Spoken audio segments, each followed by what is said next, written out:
Assalamualaikum warahmatullahi wabarakatuh. Perkenalkan, saya Vika Trisna Dwi Putri, NIM 19036045, akan menyampaikan presentasi saya mengenai analisis kandungan logam berat yang terdapat pada daun sirih dengan spektrofotometri. Untuk pokok bahasan yang akan kita bahas kali ini yaitu bab 1 mengenai pendahuluan, akan membahas mengenai latar belakang, rumusan masalah, dan tujuan. Bab 2 yaitu tinjauan pustaka akan membahas mengenai daun sirih merah, logam berat, dan metode meserasi. Bab 3 mengenai pembahasan akan membahas mengenai metode penelitian, alat dan bahan, data dan pembahasan. Bab 4 penutup yaitu akan membahas mengenai kesimpulan. Baiklah, langsung saja masuk. Yang pertama yaitu pendahuluan. Akan membahas mengenai latar belakang. Di Indonesia terdapat banyak tanaman yang dapat digunakan sebagai obat-obatan. Salah satu tanaman yang dapat dimanfaatkan sebagai obat yaitu daun sirih. Daun sirih juga digunakan untuk pengobatan berbagai macam jenis penyakit. Tanaman daun sirih merah atau Piper crocatum merupakan salah satu tanaman obat potensial yang dapat diketahui secara empiris memiliki khasiat untuk menyembuhkan berbagai jenis penyakit. Dan sebagai tanaman hias, daun sirih merah juga tumbuh subur dan bagus di daerah pegunungan, dan bila tumbuh pada daerah yang panas, terkena sinar matahari langsung, batangnya akan cepat mengering. Dalam daun sirih merah terkandung senyawa fitokimia yakni minyak atsiri, alkaloid, saponin, tanin, dan flavonoid.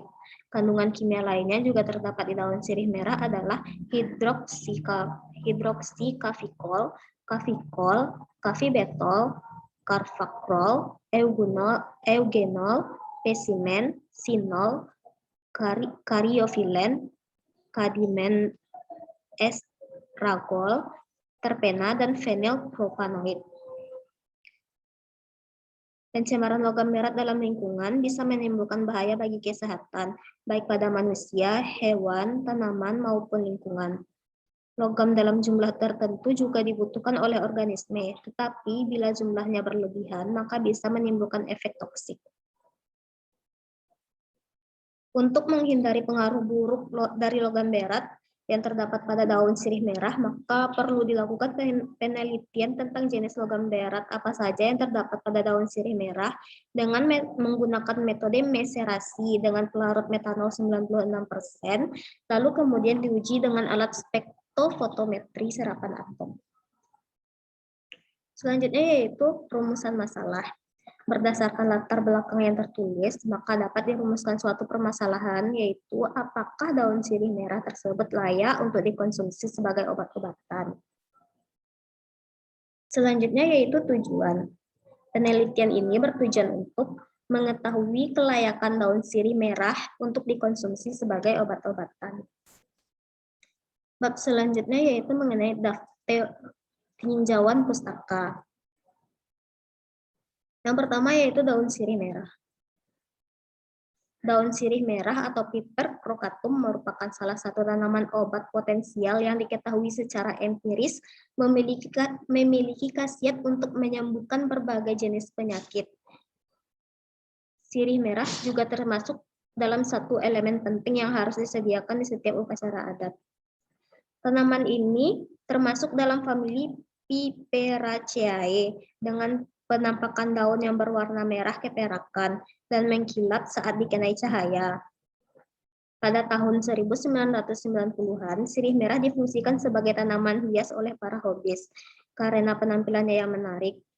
Permukaan daunnya merah keperakan dan mengkilap. Pada tahun-tahun terakhir ini ramai dibicarakan dan dimanfaatkan sebagai tanaman obat. Dari beberapa pengalaman yang diketahui, sirih merah memiliki khasiat obat untuk beberapa penyakit. Tanaman sirih merah atau Piper crocatum memiliki warna atas daun hijau dengan warna keperakan. Warna bawah daun sirih merah Daun sirih merah menyukai tempat teduh, berhawa sejuk dengan sinar matahari 60-75%. Dapat tumbuh subur dan bagus di daerah pegunungan. Bila tumbuh di daerah panas, sinar matahari langsung, batangnya akan cepat mengering. Selain itu, warna daunnya juga akan memudar.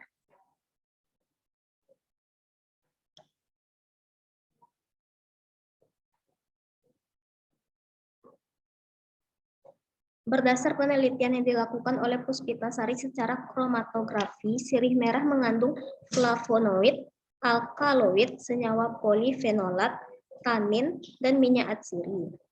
Senyawa-senyawa di atas diketahui memiliki sifat antibakteri. Flavonoid berfungsi sebagai antibakteri dengan cara membentuk senyawa kompleks terhadap protein ekstraseluler yang mengganggu integritas membran sel bakteri.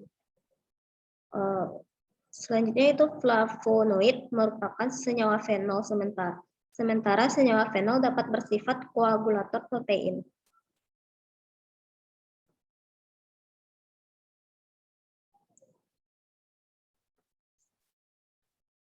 Selanjutnya yaitu logam berat.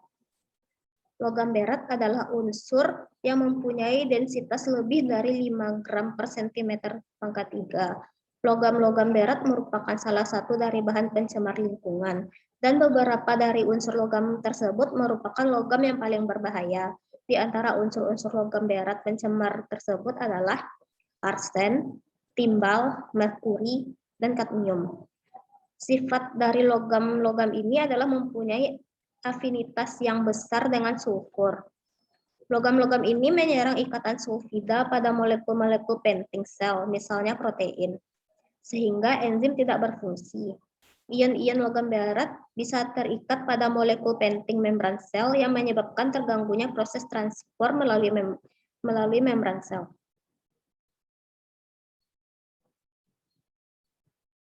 Selanjutnya yaitu metode meserasi.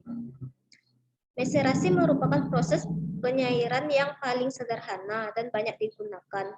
Meserasi adalah proses pengekstrakan simplisia dengan menggunakan pelarut dengan disertai beberapa kali pengadukan pada temperatur ruang. Secara teknologi, meserasi adalah ekstraksi dengan prinsip metode pencapaian konsentrasi pada keseimbangan. Meserasi dilakukan dengan cara merendam bahan-bahan tumbuhan yang telah dihaluskan dalam pelarut terpilih. Bahan-bahan tumbuhan yang dimeserasi tersebut disimpan dalam waktu tertentu dalam ruang yang gelap dan sesekali diaduk. Metode ini memiliki keuntungan yaitu cara pengerjaannya lebih mudah. Alat-alat yang digunakan sederhana dan cocok untuk bahan yang tidak tahan pemanasan.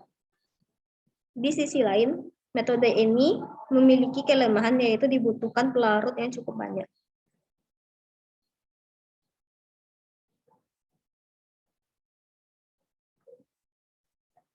Selanjutnya yaitu pembahasan. Yang akan dibahas sekarang yaitu mengenai metode penelitian.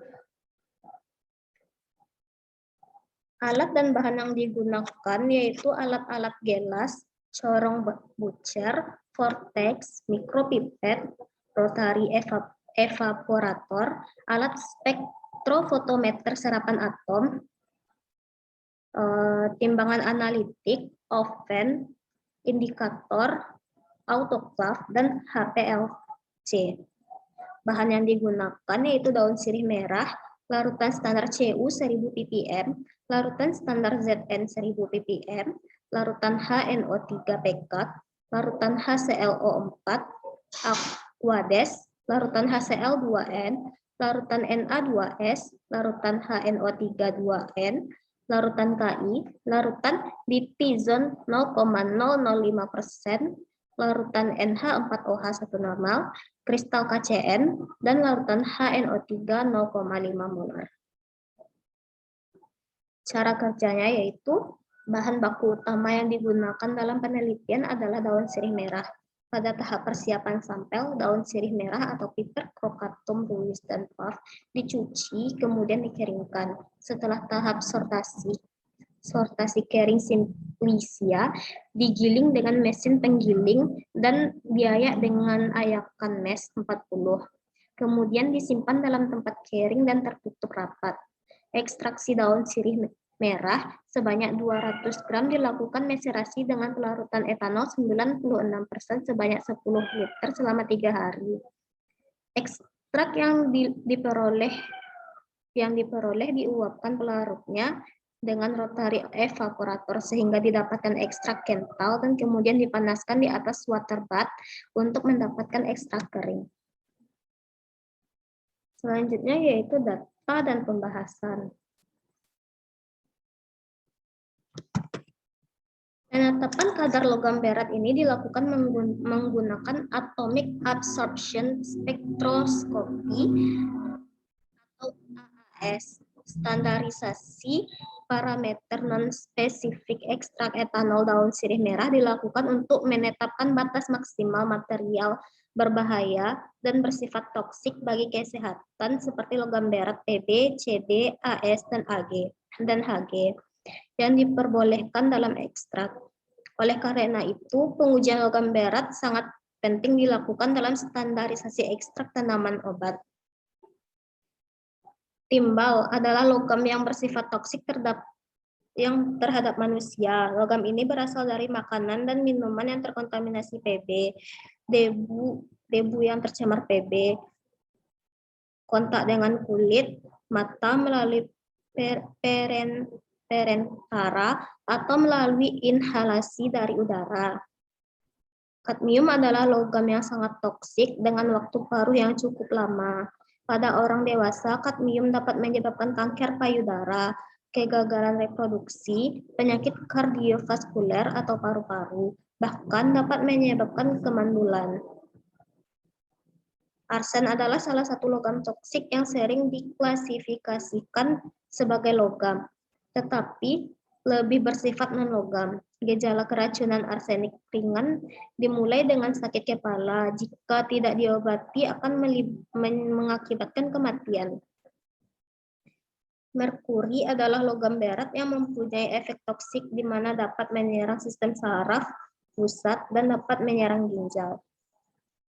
Hasil uji pencemaran logam berat, ekstrak etanol daun sirih merah di bawah batas maksimal yang diperbolehkan oleh pemerintah, yaitu timbal kurang dari 10 mg per kilogram, kadmium kurang dari 0,3 mg per kilogram, dan arsen kurang dari 5 mg per kilogram. Air raksa kurang dari 0,5 mg per kilogram. Kesimpulan dari penelitian ini yaitu ekstrak etanol daun sirih merah layak dikonsumsi sebagai obat-obatan jika memenuhi batas kandungan logam berat yang diberikan oleh pemerintah. Baiklah, hanya itu materi yang dapat saya sampaikan. Mohon maaf apabila ada kesalahan. Billahi taufik wal hidayah. Assalamualaikum warahmatullahi wabarakatuh.